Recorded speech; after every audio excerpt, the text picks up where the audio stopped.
About a year ago, around the time I posted my first video, I decided to make a profile picture for this channel. So here's what I look like, and here's a picture I drew. I mean, it's not terrible. When it's really tiny, like it is on my channel, it looks great. But when you take a closer look, you start to notice some things. The eyes are asymmetrical and kind of give me Sid the Sloth vibes. The head is painfully swollen, and I've got a giraffe neck. Looks just like me. Now that I'm posting more frequently on this channel, I think it's time for an update. And this here reference picture is what I've got to work with. Let's do it! I start by breaking down the rough shapes in my reference picture. So now that I've broken down the basic shape, it's time to start sketching. As you can see, I was struggling quite a bit with the jawline. I think it was because I was trying to follow the reference too closely. So I reminded myself, hey, chill out. You don't want your drawing to look exactly like the reference anyway. After that, I relied more on my imagination and focused on stylizing my features somewhat. That helped a lot. And at the risk of sounding overly concerned with my appearance, I'd like to think I don't normally look like this. I have an unusually mischievous expression here, like a 12-year-old boy who pays too much attention in health class. Why don't I just use a different picture, you ask? Because this is legit the best one I have. I feel so awkward when someone takes my picture, and the best I can give them is this cheesy fake smile. Needless to say, I won't be trying to recreate that expression in my drawing. I'm just trying to get an idea of the angle and the placement of my features. I think the main thing I used the reference for was just to figure out my proportions. But I didn't worry about it too much, and I just focused on having fun. Obviously, I'm going to refine everything with a smaller brush later, but for now, I'm just roughing in the general idea. So I took a little break, and when I came back, the first thing I thought was, oh my, look at those eyes. Yeah, we need to fix this thing. So I made a few adjustments off camera and then went straight in for a cleanup sketch. I'm going to skip through most of it and go straight into the line art, since it's a similar process but a lot more satisfying. You know, I complained about the asymmetry of my eyes on my first drawing, but I kinda did the same thing with the eyes in this drawing.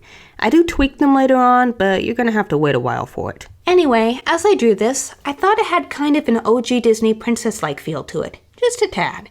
Which is nice, but at the same time, it's a bit awkward if you draw yourself in a quote-unquote pretty style. I mean, obviously you want your picture to look nice, but if it does, it's like you're saying, oh yes, I look exactly like this. Admire me. But you know, I don't think anyone actually cares. Whenever I see someone draw themselves online, it never crosses my mind that they're stuck up. I'm just like, wow, great job, I love it. But by the time I finished my line art, I'm thinking that maybe this doesn't look so great. I kind of look manly. And my expression is somehow more vacant than the last picture. Well, maybe it's just because you're ugly. Quite possibly. But either way, I get the feeling this picture is. So I showed it to my parents, and they were just like, yeah, your face is too long and too narrow. And the eyebrows are too masculine. So, maybe make it not that way. So I tweaked it, and this is the result. Looking at it now, I think I overcorrected and made my face plumper than it actually is.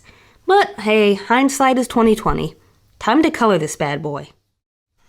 After adding in the base colors, I started shading the hair. The lighting in the reference picture made my hair look darker than it actually is, so I'm using lighter shades of brown here. To be honest, I've never really liked the way I shade hair. So this time, I decided to try something different. I researched tutorials on how to shade shiny, fluffy hair, and I tried to apply those principles to my own work. I'm definitely not an expert at shading hair, or anything to be honest, but I was pleasantly surprised by how this turned out. Ooh, I like it! I did go back and add some stray hairs to make it look more natural, but for now, we're moving on to the dress. I couldn't really find any good references to study when shading the fabric, so I was kind of just winging it.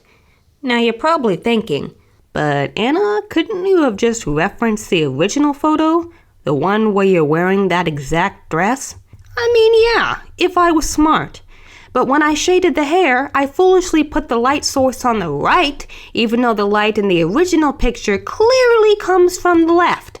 So if I wanted to reference that picture, I'd have to flip the lighting in my head without flipping the actual pose while also keeping in mind that the light source isn't that good anyway and I don't want to reference it exactly. So I just shaded from the imagination and the finished result looks more like satin than cotton. But you know what? I like the extra shine. As I continued to shade the picture, I found that I was really enjoying myself. I'm not someone who naturally notices details in lighting and shadow, but I'm training my brain to be more observant. When it comes to rendering, I found that I have to trust the process. The initial shading is going to look rough and ugly, and I might not totally know what I'm doing. But if I keep going, the shapes will start to emerge, and I'll be able to define them with stronger shadows and highlights. And that's exactly what happened here. Look at that neck. It's not perfect, but it's the best stinking neck I've ever drawn, and I'm proud of it. So as I'm moving on to the face, I'm feeling pretty good. I've drawn some fluffy hair, a shiny dress, and a really great neck. Love that neck. The face should be a piece of cake by comparison. But as I go into the shading, I realize I've got a problem. I never intended this picture to be as rendered as I've made it so far. It was supposed to look cartoony, but somewhere along the way, I threw the line art out the window and decided to go for semi-realism. And this face, it's not a semi-realistic face. But I like the stylized look, and I'd have to change a lot to make it look exactly like me. I could go the other way around and simplify the other details, but then I'd have to get rid of that neck, and you better believe I'm not doing that. So I keep doing what I'm doing, telling myself that when I take away the line art, everything will magically come together. And... Oh, hello dear, Granny here. Nope, no. So I told myself, okay, don't panic. Just take a break from the skin and move on to the eyes. You'll get an idea when you shade the eyes. So I got to work on them and just kind of let myself be free and draw them however I wanted. I made them shiny and not super realistic, and I exaggerated the red and yellow flecks in my eyes because they're fun to draw. And as I worked, I came up with the idea to change the line art color on the face from black to a peachy tone. I thought that would allow me to retain some of the stylized features while still embracing that semi-realistic feel. So after shading the lips, boom boom boom, I edited the line art and went back in on the face. Changing the line art color did help me break away from that overly cartoony feel, and I felt more confident this time. Eventually, I was able to remove most of the line art while still keeping the cute style I wanted. I still struggled a bit with the shading, and I feel like the end result isn't as detailed as the rest of the picture, especially compared to that lovely neck. I tried to push my values as much as I could, but in my inexperienced hands, the colors just turned out muddy. After I finished shading this, I added some correction layers that adjusted the brightness and contrast, and that helped a lot. After that, it was just a matter of adding some finishing touches. I drew some stray hairs, adjusted the lighting a little, the usual things. I also added a gradient background because my pale skin was blending into all that white. And then I realized, if I was going to change my channel icon, I should probably change my banner too. So...